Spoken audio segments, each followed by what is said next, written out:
توسلنا ببسم الله وبالهادي رسول الله وكل مجاهد لله وأهل البدر يا الله وأهل البدر يا الله صلاة الله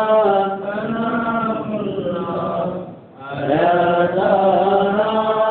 رسول الله صلاة الله سلام الله على ياسين حبيب الله على ياسين حبيب الله إلهي سلم الأمة من الآفات والنقمة ومن هم ومن غمّة بأهل البدر يا الله بأهل البدر يا الله سلام الله سلام الله على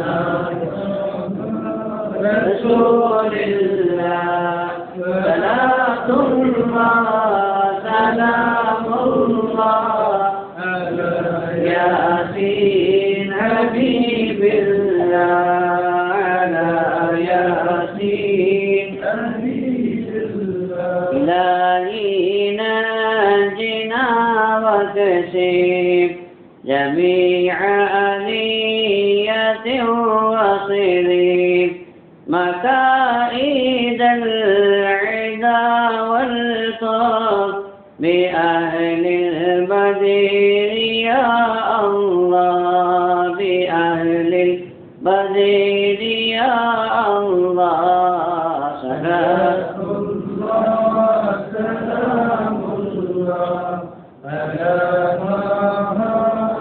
رسول الله صلاة الله سلام الله على ياسين حبيب الله على ياسين حبيب الله.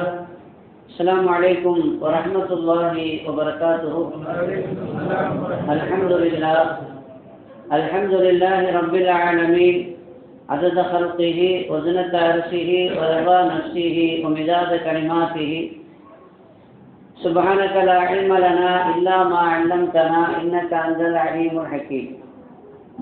اللهم صل على سيدنا محمد وعلى آل سيدنا محمد وبارك وسلم عليه. أشهد أن لا إله إلا الله وأستغفر الله وأسألك الجنة وأعوذ بك من النار.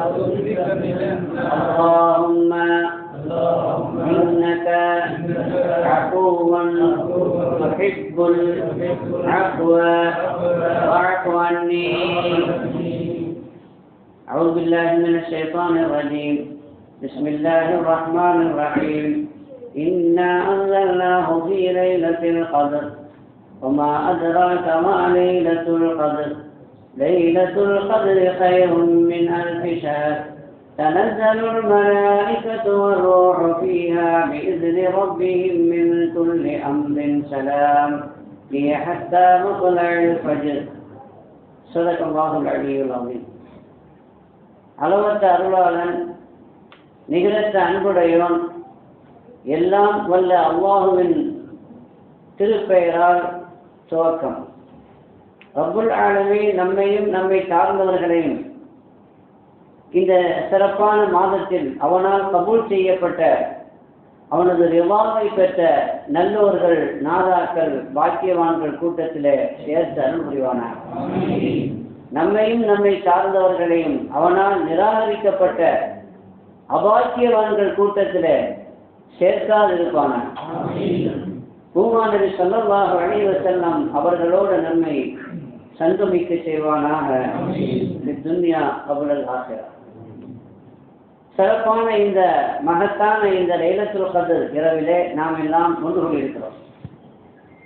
இந்த கத்ருடைய இரவை பற்றி சொல்வதற்கு முன்பாக நாம் சூரா வதுஹாவில் இருந்து சூரத்து நாஸ் வரைக்கும் அதை முடிக்கின்ற பொழுது தக்பீர் சொன்னோம்.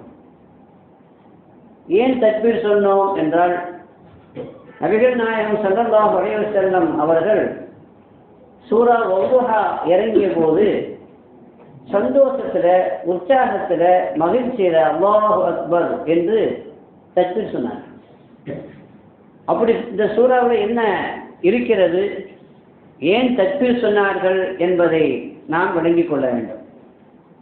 மக்கத்து முஸ்ரிக்கீன்கள், குறைஷிகள் நபி ஸல்லல்லாஹு அலைஹி வஸல்லம் அவர்கள் உண்மையான நபியா என்பதை எப்படி சோதித்து பார்ப்பது என்பதற்கு அவர்களிடத்தில் எந்த ஒரு வழியும் இல்லாமல் இருந்தது. அப்போ அவங்களை எப்படி சோதித்து பார்க்குறதுனே அவங்களுக்கு தெரியல. ஏன்னா வேதங்களோடு அவர்களுக்கு எந்த தொடர்பும் இல்லை. இவர் வேதம் எனக்கு வருதுன்னு சொல்கிறாரு அப்படின்னா அந்த வேதத்தோடு தொடர்புடைய வேதக்காரர்கள் இருக்கிறாங்க, யூத நசாராக்கள். அவங்கள்ட்ட போய் தான் கேட்கணும், இவருக்கு வர்றது உண்மையில வேதம் தானா, இவர் உண்மையிலே நபி தானா அப்படின்னு அவங்கள்ட்ட கேட்டால் தான் தெரியும். ஆனால் மக்காவில் எந்த யூதனும் இல்லை, எந்த கிறிஸ்தவனும் இல்லை. மதீனாவில் தான் யூதர்கள் இருந்தார்கள். மதீனாவில் அப்போ நசாராக்களும் இல்லை. இப்போ ஒரு டீம் மக்காவிலிருந்து மதீனாவுக்கு புறப்பட்டு போச்சு. அங்குள்ள யூதர்கள்ட்ட இந்த மாதிரி எங்களிடத்தில் ஒருவர் தன்னை நபி என்று வாதிடுகிறார், வேதம் வருகிறது, வஹி வருகிறது என்று சொல்கிறார், அது உண்மையிலே நபியா என்பதை எப்படி கண்டறிவது என்று கேட்கிறார். அப்போ அந்த யூதர்கள் ஒரு 3 கேள்வியை அவர்கிட்ட கேளுங்க, அந்த 3 கேள்விக்கு சரியான பதில் அவர் சொல்லிட்டாருன்னா அவர் நபி தான். ஏன்னா அந்த 3 கேள்வியும் நபியை தவிர வேறு யாருக்கு என்ன செய்யாது, தெரியாது. அதில் இன்னொரு விஷயம் என்னவென்றால், 2 கேள்விக்கு எஸ்ஸில் பதில் சொல்லணும், ஒரு கேள்விக்கு நோவில் பதில் சொல்லணும். 3 கேள்விக்குமே எஸ்ஸின் பதில் சொல்லிட்டாலே ஒரு நபி இல்லை என்று ஒரு குறிப்பை காபிர்களிடத்தில் கொடுத்து அனுப்பினார்கள். அந்த 3 கேள்வி என்ன அப்படின்னா, முன்னொரு காலத்தில் சில இளைஞர்கள் தங்களுடைய ஈமானை தற்காத்துக் கொள்வதற்காக அந்த நாட்டினுடைய அரசனை விட்டும் தப்பி ஒரு குகையிலே ஒதுங்கினார்கள். அந்த குகைவாசிகளை பற்றிய செய்தியை அவர்களிடத்திலே கேளுங்கள், முதல் கேள்வி. 2வது, இந்த உலகத்திலேயே கட்டி ஆண்ட ஒரு அரசர் துல்கர்னைன் என்ற ஒரு ராஜா, அவரை பற்றி கேளுங்க அப்படின்னு சொன்னாங்க. இந்த 2 கேள்விக்கு ஒரு எஸ்ல பதில் சொன்னாங்க. 3வது கேள்வின்னா ரூஹை பற்றி கேளுங்கன்னா, ரூஹை பற்றி கேள்வி கேட்கும் பொழுது அவர் எஸ்ல பதில் சொல்லக்கூடாது, எது பதில் சொல்லணும், நோட பதில் சொல்லணும். இப்படி 3 கேள்விக்கும் ஒரு சரியான பதிலை சொல்லிட்டா, ஏன்னா இந்த 3க்கும் சரியான பதில் யாருக்கு மட்டும்தான் தெரியும், நபிமார்களுக்கு மட்டும்தான் தெரியும். அதனால அவர் நபிதான், நீங்க ஏற்றுக்கொள்ளலாம் என்று ஒரு குழு கொடுத்தாங்க. இப்போ அந்த கேள்விகளை வாங்கி கொண்டு அந்த காபிர்கள் மக்காவுக்கு திரும்பி நபி ஸல்லல்லாஹு அலைஹி வஸல்லம் அவர்களிடத்தில் அந்த கேள்வியை கேட்டாங்க. அப்போ ஸல்லல்லாஹு அலைஹி வஸல்லம் வஹியை எதிர்பார்த்து இதுவரைக்கும் அந்த 3 கேள்விக்கான பதில் வந்திருக்கவில்லை. அதனால நாளைக்கு நான் சொல்றேன்னு தான். என்ன எதிர்பார்ப்பு சொன்னாங்க, நாளைக்கு அது சம்பந்தமான வழி வரும், வந்தால் அது சம்பந்தமான கேள்விக்கான பதிலை நான் என்ன செய்கிறேன் சொல்கிறேன் என்று சொல்லிட்டாங்க. இப்போ எல்லாரும் எதிர்பார்த்துட்டு இருக்கிறாங்க, நாளைக்கு இவர் என்ன பதில் சொல்ல போகிறாரு அப்படின்னு எதிர்பார்த்து காத்திருக்கிறாங்க காபிர்கள். முஸ்லீம்களும் இருந்தவர்கள் எதிர்பார்த்தாங்க. ஆனால் நாளைக்கு வந்தாங்க, கேள்வி கேட்டவங்க பதில் என்னான்னு கேட்டு வந்தாங்க. ஆனால் அது வரைக்கும் வழி வரல, அது வரைக்கும் வழி வரல. போய் சங்கடமான சூழ்நிலை. நாளைக்கு வாங்கலைன்னு சொன்னாங்க, வகை வரல அப்படின்னு. அடுத்த நாள் வந்து கேட்டப்ப அப்பவும் என்ன செய்யலை, வகை வரல. கிட்டத்தட்ட 15 நாள் வகை வரல. 15 நாள் வகை வரலங்கும் பொழுது கஷ்டமாக தான் இருக்கும். இது வந்து உண்மையா பொய்யா, உண்மைக்கும் பொய்யுக்கும் நடைபெறுகிற ஒரு பரீட்சை. இந்த பரீட்சையில் தோற்று விடக்கூடாது அல்லவா. அவன் நபி இல்லை அப்படின்னு அவங்க கன்ஃபார்ம் ஆகிடும். அதனால் ரொம்ப ஒரு இக்கட்டான ஒரு நெருக்கடியான ஒரு சூழ்நிலை. 15 நாள் வழி வரவே இல்லை. எதிர்பார்த்து வழி வரவே இல்லை. 15 நாளைக்கு பிறகு வழி வந்துச்சு. ஏன் இந்த 15 நாளாக வழி வரலை? அல்லாஹ் ஏன் சுத்த விட்டான்? ஏன் அல்லாஹ் காக்க வச்சான்னா அதுக்குண்டான காரணத்தையும் அல்லாஹ்வே சொல்லிட்டான். பின்னாடி வழி வரும் பொழுது அல்லாஹ் சொல்லிட்டான். சூரத்துல் கஹ்ஃப் என்ற ஒரு சூறாவையே இறக்கி அந்த சூறாவில் 2 கேள்வி, எஸ்ஸில் பதில் சொல்லக்கூடிய 2 கேள்விக்கான பதிலை விரிவாகவே சொன்னான். 3வது கேள்வினா நோவில் பதில் சொன்னா ரூஹத்துக்கு உண்டான கேள்வி, அந்த கேள்விக்குண்டான ஆயத்தையும் அல்லாஹ் பனு இஸ்ராயீலுடைய அந்த ஆயத்து சூறாவில் இறக்கி 3 கேள்விக்கும் பதில் சொல்லிட்டான். பதில் சொல்லிட்டு ஏன் உங்களுக்கு வழி வரல அப்படின்னா, வலா தக்கூலன்ன லிஷைஇன் இன்னி ஃபாஇலுன் ஸாலிக கதன் இல்லா அன் யஷா அல்லாஹ். அவங்க கேள்வி கேட்டாங்கல்ல, அப்போ அந்த கேள்வி கேட்கும் பொழுது நீங்கள் என்ன சொல்லியிருக்கணும்? இன்ஷா அல்லாஹ் நாளைக்கு வாங்க நான் பதில் சொல்கிறேன்னு சொல்லியிருக்கணும். அந்த இன்ஷா அல்லாஹ் நீங்கள் சொல்லலை. இன்ஷா அல்லாஹ் சொல்லாமல் நாளைக்கு வாங்க பதில் சொல்கிறேன்னு சொன்னதுனால அதை உணர்த்தணுங்கிறதுக்காக வேண்டிதான் ஏன் இன்ஷா அல்லாஹ் மிஸ் பண்ணீங்க என்று உம்மத்துக்கும் அதனுடைய அவசியத்தை உணர்த்துவதற்காகத்தான் வழி வரலையே தவிர மற்றபடி வேற ஒன்றும் இல்லை. ஆனால் இந்த வழி வரலை என்ற உடனே காஃபிர்கள் குஷி ஆயிட்டாங்க, சந்தோஷமாயிட்டாங்க. அப்போ அவங்க என்ன சொல்ல ஆரம்பிச்சிட்டாங்க? முகம்மதை அவங்க ரப்பு விட்டாரு, முகமது நபியை அவங்க நபி கைவிட்டுட்டாரு, அவரை நிறுத்திட்டாரு என்றெல்லாம் என்ன செய்தாங்க? பேச ஆரம்பிப்பாங்கல்ல, அவங்களுக்கு வாயில் அவள் கிடைச்ச மாதிரி தானே, அப்படிதான் பேச ஆரம்பித்த உடனே அதுக்கு பதிலாகத்தான் நல்ல ஆயத்திற்கு நான் வந்தோடா வல்லைலி இதா சஜா மா வத்தாக்க ரப்புக்க உமா கலா. உங்கள் ரப்பு உங்களை விடவும் இல்லை, கைவிடவும் இல்லை, உங்களை வெறுக்கவும் இல்லை. மா வத்தாக்க ரப்புக்க உமா கலா வலல் ஆகிரத்து கைருல் லக்க மினல் ஊலா. அடுத்த வாழ்க்கை உங்களுக்கு முதலாவது வாழ்க்கையை விட சிறந்ததாக இருக்கும். ஆகிரத்து துன்யாவை விட சிறந்ததாக இருக்கும். இந்த துன்யாவிலையும் அடுத்தடுத்த நிலைகள் உங்களுக்கு முந்தைய நிலைகளை விட சிறந்ததாக இருக்கும் என்று அவர்களுடைய இந்த குற்றச்சாட்டுக்கு பதில் சொல்லி ஆறுதலையும் தேர்தலையும் கொடுத்த போதுதான் உங்க அல்லாஹ் உங்களை எது செய்யல, கைவிடலை, உங்களை வெறுக்கலை. அல்லாஹ் அக்பர் சொன்னான். யாரு? ரசூலுல்லாஹி ஸல்லல்லாஹு அலைஹி வஸல்லம். அந்த தக்பீரை தான் நாம் வதுஹாவில் இருந்து பெருமக்கள் நமக்கு சொல்றாங்க. வதுஹாவில் இருந்து சூரத்து நாஸ் வரைக்கும் ஓதும் பொழுது அதனுடைய நினைவுகள், அந்த நினைவு பசுமையாக்கி கொள்ளணும் என்பதற்காக நாமளும் என்ன செய்யணும்? லா இலாஹ இல்லல்லாஹு அல்லாஹு அக்பர் என்று சொல்லணுங்கிற அடிப்படையில் தான் அதாவது ஷாஃபியாக்களும் ஹம்பலியாக்களும், ஹம்பலி மதஹபை சார்ந்தவர்களும் சொல்லுவாங்க. சென்னையிலேயே ஷாஃபி மதஹப் பள்ளிவாசல் மண்ணில் இருக்குது. அதாவது மாமூர் இருக்குது, அப்புறம் வேற என்னங்க இருக்குது, இந்த செம்புதாசர் பள்ளிவாசல் இருக்குது. மலேசியாவில் எல்லாமே ஷாஃபி பள்ளிவாசல் தான், மலாய்க்காரங்க பள்ளிவாசல். அங்கேதான் அந்த மாதிரி என்ன செய்வாங்க? ஒழுகா ஓதி முடிச்ச பிறகு இந்த மாதிரி தக்பீர் சொல்லுவாங்க. அதைத்தான் நம்ம இன்னைக்கு நம்ம பார்த்தோம். இது அதனுடைய விளக்கம். நாம் விளங்கி கொள்ளணும். அல்லாஹ் நமக்கு தௌஃபீக் செய்வாங்க. 2வது விஷயம் என்னன்னா, இன்னைக்கு என்னது? லைலத்துல் கத்ருடைய இரவு. இந்த லைலத்துல் கத்ருடைய இரவை குறித்து நம்ம 2 விஷயம் பேசணும். 1வது என்னன்னா, லைலத்துல் கத்ர் இன்னொன்று இருக்குதா? லைலத்துல் கத்ருன்னு ஒரு சில பேர் லைலத்துல் கத்ரே இல்லைங்கிறான், அது போயிடுச்சுங்கிறான். நம்மால் எதையும் விட்டு வைக்கல. ஆட்டை கடிச்சு மாட்டை கடிச்சு மனுஷனை கிடைச்ச கதையில கடைசி லைலத்துல் கத்ர் கூட இல்லைன்னு சொல்ற அளவுக்கு இந்த சமுதாயத்தில் சில கருத்துக்கள் இருந்தது. ஏன் அந்த கருத்து வந்துச்சு அப்படின்னு பார்க்கணும். லைலத்துல் கத்ர் இருக்குது அப்படின்னா அது எந்த இரவு? இந்த 2 கேள்விக்கான பதிலை சுருக்கமான இந்த நேரத்தில் நம்ம பார்த்து இன்றைய இந்த பயானை நாம் நிறைவு செய்யலாம். முதல் கேள்வி என்னங்க? லைலத்துல் இருக்குதா? இந்த சந்தேகம் ஏன் வந்துச்சு? லைலத்துல் கத்ர் இருக்குதா இல்லையா? இந்த சந்தேகம் ஏன் வந்துச்சுன்னா, ரசூலுல்லாஹி ஸல்லல்லாஹு அலைஹி வஸல்லம் ரமதான்ல ஒரு நாள் பள்ளிவாசலுக்கு வர்றாங்க, மஸ்ஜித் நபவிக்கு வர்றாங்க. எதுக்கு வர்றாங்கன்னா, லைலத்துல் கத்ருடைய இரவு அது எந்த இரவு இது சொல்வதற்காக வர்றாங்க. லைலத்துல் கத்ருடைய இரவு அது எந்த இரவு அப்படின்னு சொல்றதுக்காக வர்றாங்க. அப்படி சொன்னா எவ்வளவு நல்லா இருந்திருக்கும்ல. லைலத்துல் கத்ர் கைரும் மின் அல்ஃபி ஷஹர். கத்ருடைய இரவு 1000 மாதங்களை விட சிறந்தது. 1000 மாதங்கள்னா 83 வருஷம் ஆகுது. சுப்ஹானல்லாஹ்.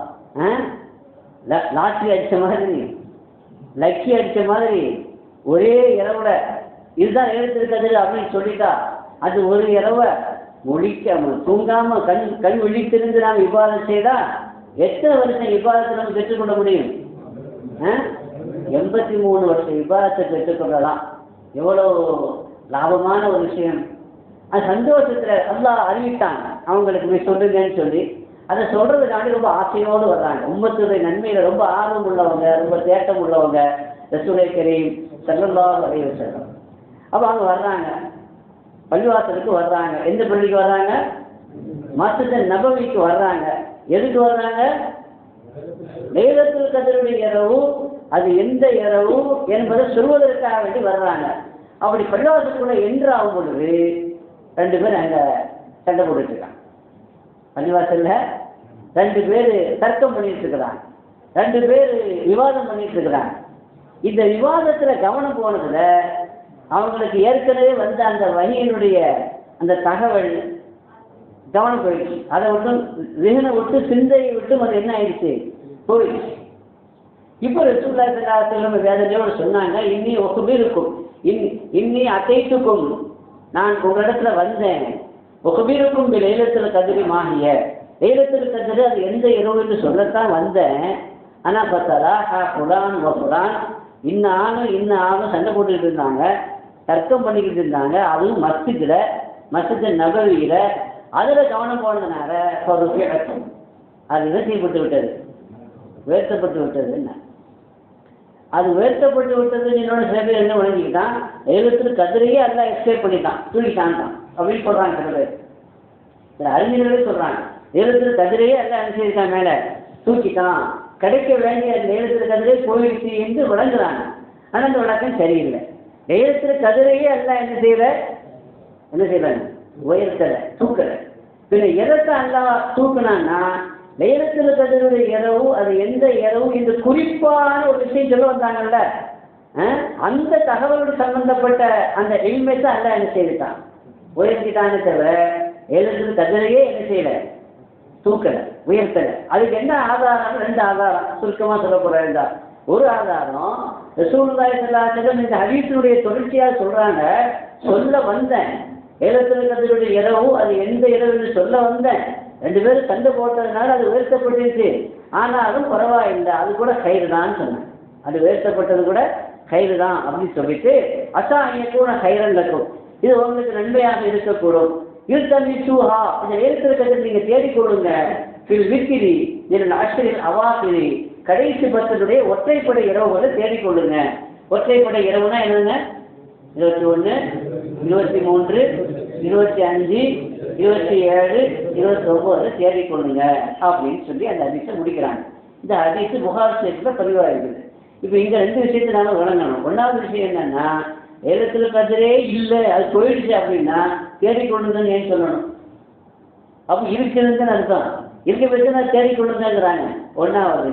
2வது, லைலத்துல் கத்ர் அது எந்த இரவும் குறிப்பான அந்த ஞானம் உயர்த்தப்பட்டு விட்டது, அது கூட உங்களுக்கு கயிறு தான் சொல்றாங்க, அது கூட உங்களுக்கு கயிறு. அது எப்படி கயிறா இருக்கும்? நாம நினைக்கிறோம் அது தெரிஞ்சா நல்லதா இருக்குமே, இல்லை அப்படிதான் நம்ம நினைக்கிறோம், ஆசைப்படுறோம். அது எந்த இரவுன்னு தெரிஞ்சிருந்தா ரொம்ப வசதியா தெரிஞ்சிருக்குமே, பெரிய நஷ்டமாயிடுச்சு அப்படின்னு ஒரு கவலைப்படுறோம். ஆனா உண்மையிலேயே ஒரு வேற அந்த இரவு எது அப்படின்னு நமக்கு சொல்லப்பட்டிருக்கு வச்சுக்கோங்க, குறிப்பா இந்த இரவு தான் அல்லது அந்த இரவு தான் அப்படின்னு சொல்லப்பட்டிருந்துச்சுன்னு வைங்களேன்.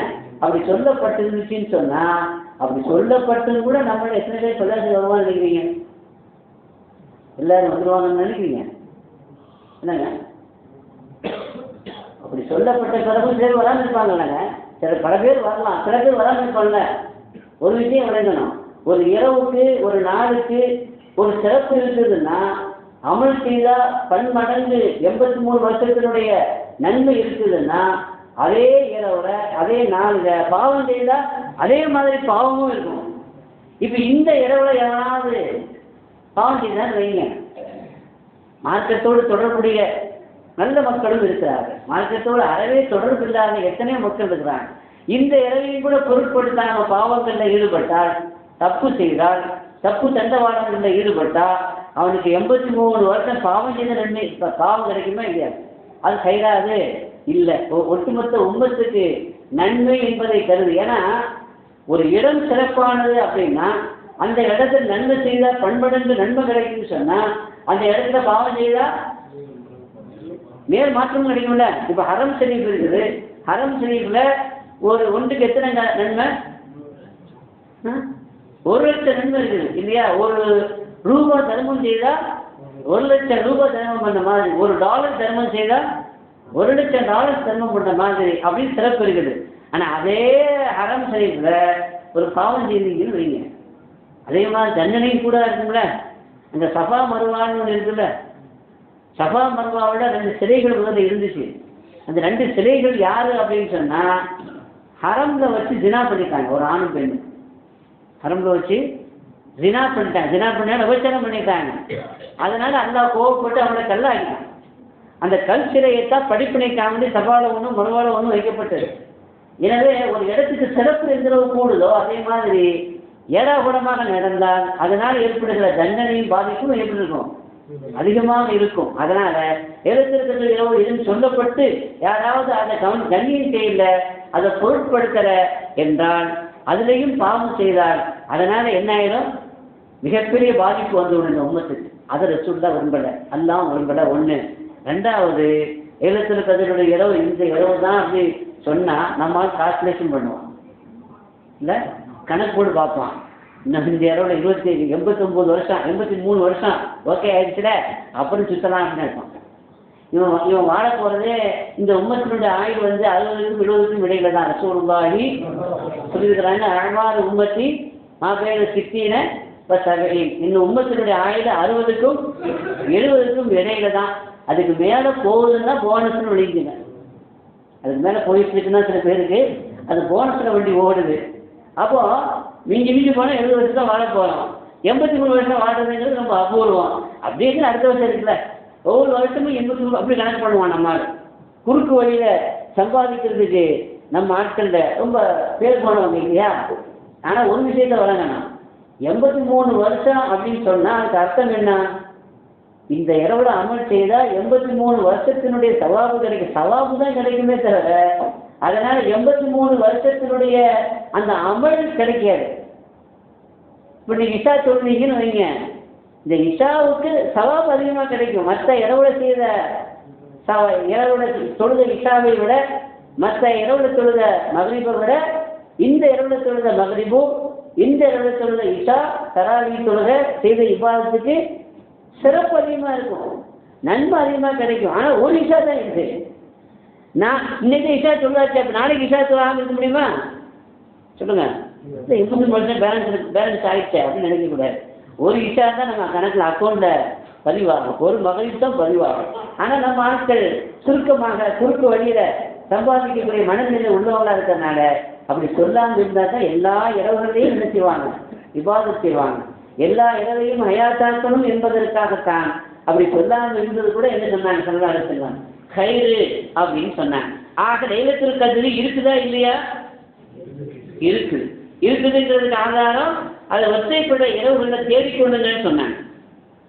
இன்னொரு ஆதாரம் என்னன்னா, ஹஜ்ரத் ஆயிஷா ரலியல்லாஹு அன்ஹா கேட்டாங்க, யா ரசூலல்லாஹ் மாதா அகூலு லவ் வாஃபக்து லைலத்துல் கத்ரி, நான் லைலத்துல் கத்ரை நான் பெற்றுக்கொண்டால், லைலத்துல் கத்ரை நான் பெற்றுக்கொண்டால் நான் அந்த இரவுல என்ன துவா செய்யணும்னு கேட்குறாங்க. அந்த இரவுல நான் என்ன ஓதணும் விசேஷமா அப்படின்னு கேட்குறாங்க. இப்போ லைலத்துல் கத்ரே இல்லை அப்படின்னு இருந்தா ரசூலுல்லாஹி என்ன பதில் சொல்லிக்கணும்? எழுதுறது தான் போயிடுச்சு, இருந்தால் தானே என்ன துவான்னு சொல்றதுக்கு, அதுதான் போயிடுச்சு அப்படின்னு சொல்லணும். ஆனால் அந்த கேள்விக்கு ரசூலுல்லாஹி என்ன பதில் சொன்னாங்க? அந்த லைலத்துல் கத்ருடைய இரவை நீ அடைந்தால் நீ சொல்ல வேண்டும், அல்லாஹும்ம இன்னக அஃபூவுன் துஹிப்புல் அஃப்வ ஃபஅஃபு அன்னி. சொல்லுங்க, அல்லாஹும்ம இன்னக அஃபூவுன் துஹிப்புல் அஃப்வ ஃபஅஃபு அன்னி. இதுதான் இந்த இரவோட அதிகமாக ஓத வேண்டும் என்று ஹஜ்ரத் ஆயிஷா ரலியல்லாஹு அன்ஹாவுக்கு சொல்றாங்க. அப்ப அதிலிருந்து என்ன விளங்குது? லைலத்துல் கத்ர் இருக்குது, அதை அடைய முடியும். அப்படி அடைந்தால் என்ன ஓத வேண்டும் என்பதையும் ரசூலுல்லாஹி ஸல்லல்லாஹு அலைஹி வஸல்லம் சொல்றாங்க. அப்ப லைலத்துல் கத்ர் இருக்குதுங்கிறது கன்ஃபார்ம் ஆயிடுச்சு. இப்போ அடுத்து அது எந்த இரவு, அது எந்த இரவு அப்படிங்கிறது விஷயம். நாம் எல்லாருமே லைலத்துல் கத்ர் வந்து 27 தான்ங்கிறத கன்ஃபார்ம் பண்ணி வச்சுருக்கிறோம். இல்லை ஏதோ ரிஜிஸ்டர் பண்ணி நம்மகிட்ட கொடுத்த மாதிரி நம்ம அதுதான் முடிவு பண்ணியிருக்கோம். அப்படி ஏன் உம்மத்த முஸ்லிமா அப்படி இந்த லைலத்துல் கத்ருடைய இரவை 27 அப்படின்னு முடிவு பண்ணி ஏன் கொண்டாடுறாங்க அப்படிங்கிறது நம்ம யோசிக்கணும். பெருமானார் ஸல்லல்லாஹு அலைஹி வஸல்லம் ஆரம்ப காலத்தில் முதலாவது பத்தில் ஏத்திகாஃப் இருந்தாங்க. எதற்காக வேண்டி லைலத்துல் கத்ரை தேடி லைலத்துல் கத்ர் கிடைக்கல. அப்போ ரெண்டாவது சொன்னாங்க முதல் பத்தில் தேடினே கிடைக்கல. அதனால ரெண்டாவது பத்திலையும் இருங்க கூட இருக்கவங்க இருக்காங்க இருங்கன்னு சொன்னாங்க. அவங்களும் இருந்தாங்க. ரெண்டாவது பத்து முடிஞ்சிடுச்சு, கிடைக்கல. அப்போ சொன்னாங்க ரெண்டாவது பத்திலையும் தேடினா என்ன செய்யல, கிடைக்கல. அப்புறம் மூணாவது பத்தில் என்ன செய்தாங்க, இருந்தாங்க, ஏத்திகாஃப் இருந்தாங்க. மூணாவது பத்தில் அவங்களுக்கு என்ன கிடைச்சது, லைலத்துல் கத்ர் கிடைச்சு. எனவே அதிகமான அதிகமான கருத்து என்னன்னா லைலத்துல் கத்ருடைய இரவு எப்போதான் வரும், ரமதானுடைய மூணாவது பத்தில் வரும் அப்படிங்கிறது குறிப்பாயிடுச்சு. அந்த மூணாவது பத்தில் எப்போ வரும், ஒற்றைப்படை இரவுகளில் தேடிக்கொள்ளுங்க என்று ரசூலுல்லாஹி ஸல்லல்லாஹு அலைஹி வஸல்லம் சொல்லியிருக்கிறாங்க. இப்படியே தான் சஹாபாக்கள் ஆர்வம் ஊட்டிக்கிட்டே இருந்தாங்க. கடைசி பத்தில் ஏத்திகாஃப் இருக்கணும். அப்படி யார் கடைசி பத்தில் ஏத்திகாஃப் இருக்காங்களோ அந்த கடைசி பத்தில் எல்லா இரவுகளையும் யார் ஹயாத்தாக்குறாங்களோ அவங்க வந்து லைலத்துல் கத்ரை என்ன செய்ய முடியும், அடைந்து கொள்ள முடியும், பெற்றுக்கொள்ள முடியும் அடிப்படையில் தான் என்ன செய்தாங்க. ஆனால் ஒரு சில சஹாபாக்கள், குறிப்பாக அது பிலால் ரலியல்லாஹு அன்ஹு, பிலால் ரலியல்லாஹு அன்ஹு வந்து மூத்த சஹாபி இல்லையா, பெருமானார் ஸல்லல்லாஹு அலைஹி வஸல்லம் அவர்களை கொண்டு ஈமான் கொண்ட ஒரு பெரிய சஹாபி, மூத்த சஹாபி. அவங்க சொல்றாங்க அது 27ஆம் இரவு தான் சொல்றாங்க. இன்னொரு சஹாபி அவங்க யாருன்னா உபை இப்னு கஅப் ரலியல்லாஹு அன்ஹு, அவங்களும் சொல்றாங்க அது எந்த இரவு தான், 27. இந்த ரெண்டு சஹாபியும் சாதாரணமான சஹாபி இல்லை. அதிலே குறிப்பாக உபை இப்னு கஅப் யாரு அப்படிங்கிறது நீங்க விளங்கிக் கொள்ளணும். காரிகளிலேயே சிறந்த காரி யாரு அப்படின்னா ரசூலுல்லாஹி சொல்றாங்க அக்ரவுஹும் உபை. அதாவது சஹாபாக்கள்ல ஒவ்வொருவருக்கும் ஒரு தனிச்சிறப்பு இருந்துச்சு. அந்த தனிச்சிறப்புல உபை இப்னு கஅப் ரலியல்லாஹு அன்ஹு அவங்களுக்குள்ள தனிச்சிறப்பு என்ன, மிகச்சிறந்த காரி, குர்ஆனுடைய மிகச்சிறந்த காரி. மிகச்சிறந்த காரியா இருக்கிறதுனால தான் ஹஜ்ரத் உமர் இப்னு கத்தாப் ரலியல்லாஹு அன்ஹு தங்களுடைய ஆட்சி காலத்துல ஆரம்ப காலத்துல தராவி இருந்துச்சு. ஆனால் ஜமாத்தான் சொல்லக்கூடிய ஒரு அமைப்பு, ஒரு சிஸ்டம் இல்லை. ரசூலுல்லாஹ் காலத்திலே இல்லை இல்லை அப்படித்தானே. அப்போ ஒரு கிறிஸ்தீவர் காலத்திலையும் இல்லை. அப்போ தனித்தனியாக எல்லாரும் என்ன செய்தாங்க, சொல்லுதாங்க. உமர் இப்னு கத்தாப் ரலியல்லாஹு அன்ஹு மஸ்ஜித் நபவிக்கு வந்தாங்க ரம்ஜான்ல. அங்கே ஒரு ஆள் காரி, அங்கே ஒரு தொழுகை நடக்குது, இங்கே ஒரு காரி சாப், இங்கே ஒரு தொழுகை நடக்குது.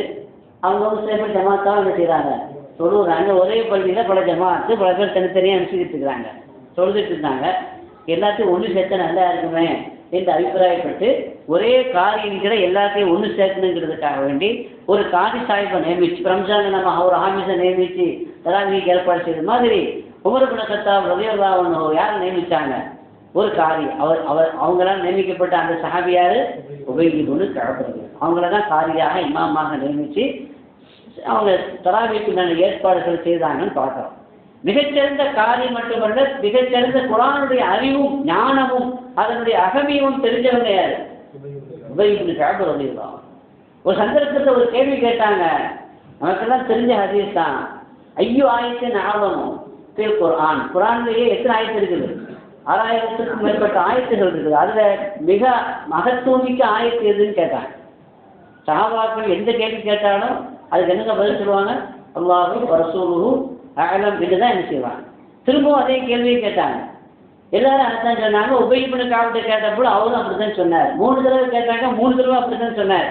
கடைசியில் யாரை சொல்லலாம், திரும்ப நீங்கள் கேட்குறீங்க, நாங்கள் இப்படி சொல்கிறோம், அப்போ நான் பதில் சொல்லணும்னு எதிர்பார்க்குறீங்களான்னு கேட்டாங்க.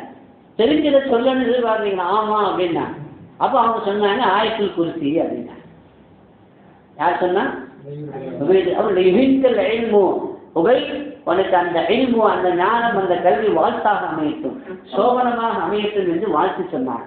இப்படி வாழ்த்து சொல்லப்பட்ட, பெருமானால் துஆ செய்யப்பட்ட குர்ஆனுடைய புலமையும் குர்ஆனுடைய அறிவும் கிராத்தினுடைய ஞானமும் அதிகம் உள்ள அந்த உபை இப்னு கஅப் சொல்றாங்க 27 தான். எப்படி ஒருவர் வந்து அப்துல்லா உபை இப்னு கஅப் வந்து ஒரு கேள்வி கேட்டாங்க. என்ன கேள்வினா 27 இரவு எது என்று ஒரு கேள்வி கேட்டார். கேள்வி கேட்டதோடு நிப்பாட்டாம இன்னொரு விஷயத்தையும் சொன்னாங்க. அப்துல்லா இப்னு மஸ்ஊத் ரலியல்லாஹு அன்ஹு சொல்றாங்க, லைலத்துல் கத்ர் இரவு கிடைக்கணுமானா வருஷம் ஃபுல்லா தொழணும். வருஷம் ஃபுல்லா சும்மா ஒரு நாள் வந்து தொழுதா எனக்கு லைலத்துல் கத்ர் கிடைக்காது. வருஷம் ஃபுல்லா தொழுதா தான் எது கிடைக்கும்? லைலத்துல் கத்ர் கிடைக்குன்னு அவங்க சொல்றாங்க. அப்படின்னா லைலத்துல் கத்ருக்கு வருஷம் ஃபுல்லா ஏதாவது ஒரு நாள் தானே வரும் அப்படின்னு அவங்க சொல்றாங்க. அது எப்படின்னு கேட்குறாங்க.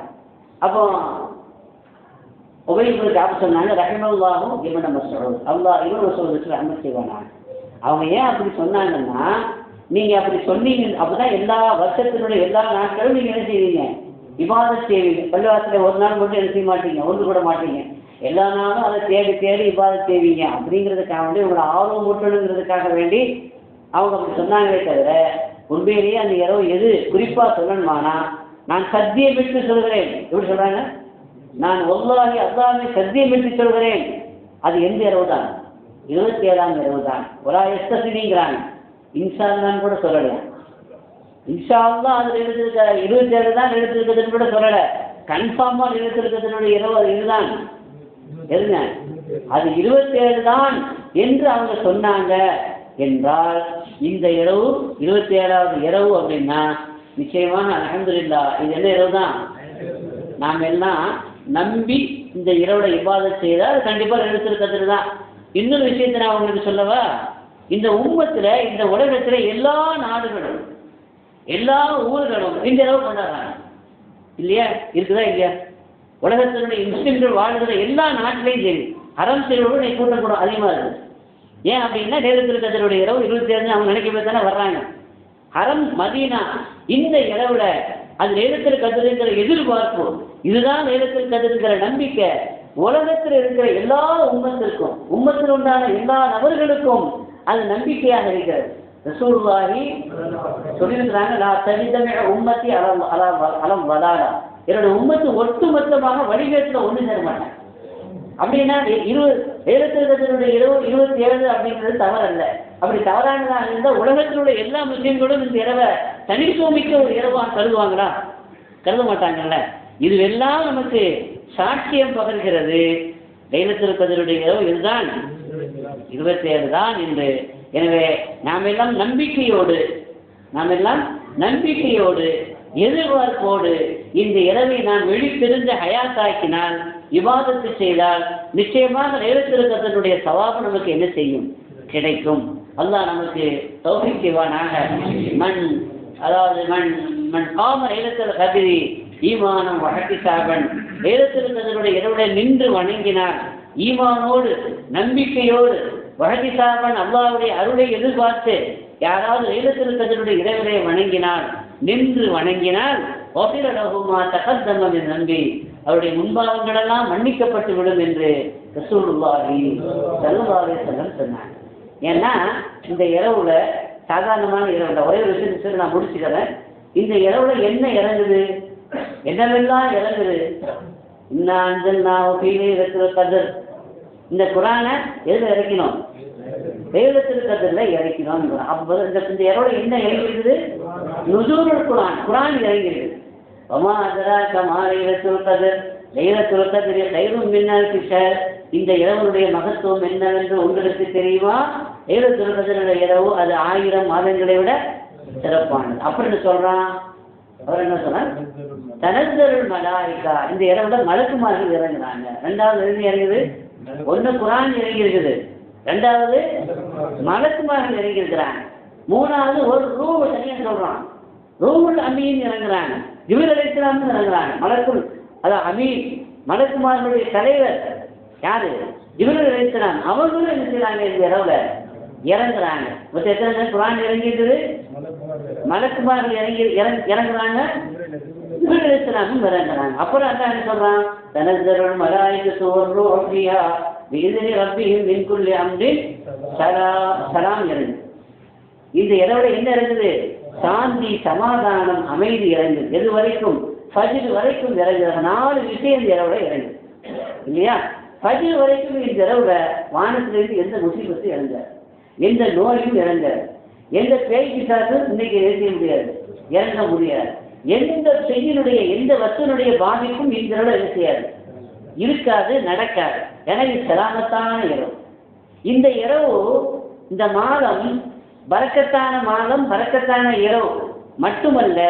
இப்போ குர்ஆன் இறங்கிய மாதத்துல இரவில மலக்குமார்கள் இறங்கும் பொழுது, அதிலே குறிப்பா ஜிப்ரீல் அலைஹிஸ்ஸலாம் இறங்கும் பொழுது நாம் இந்த இரவுல விழித்திருந்து இபாதத் செய்தா நிச்சயமாக நாம் கேட்கிற துவாவை அல்லாஹ் என்ன செய்வான்? கபூல் செய்வான். ரசூலுல்லாஹி ஸல்லல்லாஹு அலைஹி வஸல்லம் சொன்னாங்க, சேவல் கூவும் சத்தத்தை கேட்டால், இதா சமயத்தும் சியாஹத் தீக்கி, சேவல் கூவும் சப்தத்தை கேட்டால் ஃபஸ்அலுல்லாஹ மின் ஃபضலிஹி, அல்லாஹ்விடத்தில் அவனுடைய அருளை கேளுங்கள் அப்படின்னு சொன்னாங்க. ஆனால் இதா சமயத்தும் நஹீக்கல் ஹிமாரி வ லுபாஹல் கல்வி, கழுதை கத்தும் சப்தத்தை கேட்டால், நாய் குறைக்கும் சப்தத்தை கேட்டால், தஅவ்வது பில்லாஹி மினஷ் ஷைத்தானிர் ரஜீம், ஷைத்தானை விட்டு என்ன செய்யுங்க. ஏன்னா இந்த நாய், அதிலே குறிப்பாக கருப்பு நாய், இந்த கழுதை, இதெல்லாம் யாரை பார்த்து தான் கத்துமா, குறைக்குமா? ஷைத்தானை பார்த்து தான் குறைக்கும். ஆனால் சேவல் இருக்குத அது அப்படி அல்ல. சேவல் பைனஹா ராசு மலக்கன், அது மலக்க பார்த்தா தான் என்ன செய்யும், கூவும் என்று சொல்றாங்க சதாசலம். ஒரு மலக்கு அங்கே வந்திருக்கிறாங்க, அது பார்க்குது அப்படின்னா அந்த இடத்துல துவா செய்யுங்கிறாங்க யாரு? சதாசலம். ஒரு மலக்கு இறங்கினாலே, அது மலக்கு இறங்கிட்டாங்க அப்படின்னா அது துவா செய்தா கபூல் ஆகும். அப்படின்னா இன்னைக்கு மலக்குமார்கள் ஃபுல்லாக இறங்குறாங்க. ஜிப்ரீல் அலைஹிஸ்ஸலாம் தலைமையில இறங்குறாங்க. ஹதீஸ்ல வருது, ஜிப்ரீல் அலைஹிஸ்ஸலாம் இன்னைக்கு யாரெல்லாம் இபாதத் செய்கிறார்களோ அவர்களுக்கு சலாம் சொல்கிறார். தனஸ்ஸலுல் மலாயிகத்து வர்ரூஹு ஃபீஹா பிஇذن ரப்பிஹிம் மின் குல்லி அம்ரின் சலாம். ஜிப்ரீல் அலைஹிஸ்ஸலாம் என்ன செய்றாங்க? சில பேர் முசாஃபாவும் செய்கிறாங்க.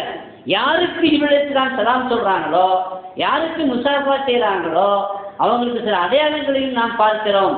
அவருடைய கண்களில் இருந்து கண்ணீர் தாரதாரையாக வழி. அந்த இபாதத்தில் அவங்களுக்கு தனி ஒரு அலாதியான பேரின்பம் ஏற்படும். அவருடைய கல்வி ரொம்ப மென்மையாக, இலகுவானதாக, உருகி விடுகிற ஒரு தன்மையை அது பெற்றுவிடும். இதுவெல்லாம் ஜிப்ரீல் அலைஹிஸ்ஸலாம் நமக்கு சலாம் சொன்னாங்க, நம்ம கடந்து போயிருக்கிறாங்க, நம்மளை முசாஃபா செய்திருக்கிறாங்க என்பதற்கான அடையாளம் என்று சொன்னார். எனவே இந்த இரவை நீங்கள் மிஸ் பண்ணிடக்கூடாது. நாம் யாருமே என்ன செய்யக்கூடாது, மிஸ் பண்ணக்கூடாது. இந்த துவா ஓதணும்னா முடிஞ்சிச்சு அப்படின்றது இல்லை. குறைஞ்சபட்சம் இது வரைக்குமாவது உங்களை அரெஸ்ட் பண்ணி வைக்கணுங்கிறதுக்காக வேண்டி இந்த நிகழ்ச்சி ஏற்பாடு செய்யப்பட்டிருக்கிறது. நீங்கள் வீட்டுக்கு போனாலும் கூட இந்த இரவை நீங்கள் என்ன செய்யுங்க, அல்லாஹ் இடத்துல கேட்க வேண்டியதெல்லாம் கேளுங்க. குர்ஆன் ஷரீஃப் ஓதுங்க, ஸலவாத் ஓதுங்க. எல்லா துஆக்களையும் அல்லாஹ் என்ன செய்கிறாங்க, கபூல் செய்கிறாங்க. ரப்புல் ஆலமீன் நம் எல்லோரையும் அல்லாஹ் கபூல் செய்வானாக. பிஹக்கி சய்யிதினா முஹம்மத் வ ஆலி சய்யிதினா முஹம்மத் ஸல்லல்லாஹு அலைஹி வஸல்லம். வ ஆகிரு தஅவானா அனில் ஹம்துலில்லாஹ்.